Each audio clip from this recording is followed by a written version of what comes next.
من الشیطان الرجیم بسم اللہ الرحمن الرحیم الحمدللہ رب العالمین الصلاۃ والسلام علی اشرف الانبیاء والمرسلین وعلیہ الطیبین الطاہرین المعصومین اما بعد بسم اللہ الرحمن الرحیم واذکر فی الکتاب ابراہیم انہ کان صدیقا نبیہ۔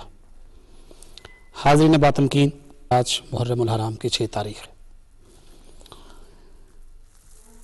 گفتگو یہاں تک پہنچی تھی 5 نشستوں میں کہ تعمیر کعبہ کرتے ہوئے خلیل خدا نے دعا کی کہ اے اللہ اپنا آخری رسول ہم میں بھیجنا۔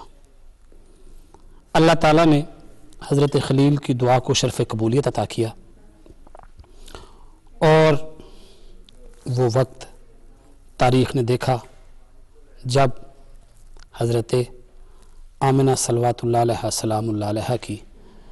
پاکیزہ گود میں وجہ تخلیق کائنات نور اول حضرت محمد مصطفیٰ نازل ہوئے۔ نزول حضرت محمد مصطفیٰ صلی اللہ علیہ وآلہ وسلم کے ساتھ ہی حضرت ابراہیم علیہ السلام کی دعا بھی مکمل ہو گئی اور خواہش کی بھی تکمیل ہو گئی۔ خواہش آپ نے اس وقت کی تھی جب اللہ نے حضرت ابراہیم کو کہا کہ اے ابراہیم ہم تمہیں انسانوں کا امام بنانے والے ہیں، تو حضرت ابراہیم نے خواہش کی تھی کہ اس کو میری ذریت میں بھی رکھنا۔ اللہ تعالیٰ نے ایک شرط کے ساتھ یہ بات اسی وقت تسلیم کرنے کا اعلان کر دیا تھا، یہ کہہ کے کہ میرا ظالموں کے ساتھ کوئی عہد نہیں۔ اللہ کے نزدیک اللہ کے علاوہ کسی کو معبود ماننے والا سب سے بڑا ظالم ہے۔ شرک کو ظلم عظیم کہا گیا ہے، اور اللہ نے حضرت ابراہیم علیہ نبینا سے گفتگو کرتے ہوئے عذر قرآن یہ ایک معیار بنا دیا تھا کہ جو بھی میرے علاوہ کسی کو سجدہ کرتا ہے، بت مانتا ہے، معبود مانتا ہے، وہ ہر کچھ ہو سکتا ہے، امام نہیں ہو سکتا۔ اور حضرت محمد مصطفیٰ صلی اللہ علیہ وآلہ وسلم کے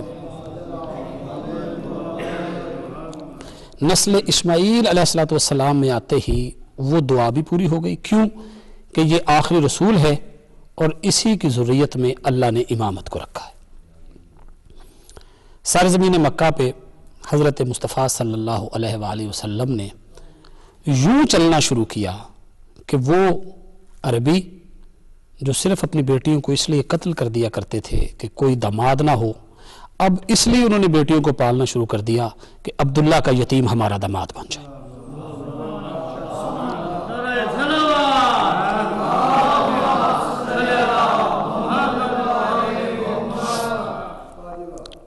رسالت مآب صلی اللہ علیہ وآلہ وسلم نے اپنے خانوادہ کی تربیت بھی دکھائی، اور خود تو وہ ہیں با کمال، کیونکہ وہ اس وقت بنے جب ایک بنانے والا تھا اور ایک بننے والا تھا، اور زندگی بھر حضرت محمد مصطفیٰ صلی اللہ علیہ وآلہ وسلم کی ذات بابرکات کے بارے میں یہ شبہ ہی نہیں ہونا چاہیے کہ اس میں کوئی بھی نقص ہے۔ کیوں کہ مصطفیٰ کا نقص رہے گا ہی نہیں، وہ خدا کا نقص ہو جائے گا۔ تو نہ خدا میں نقص ہے نہ مصطفیٰ میں نقص ہے۔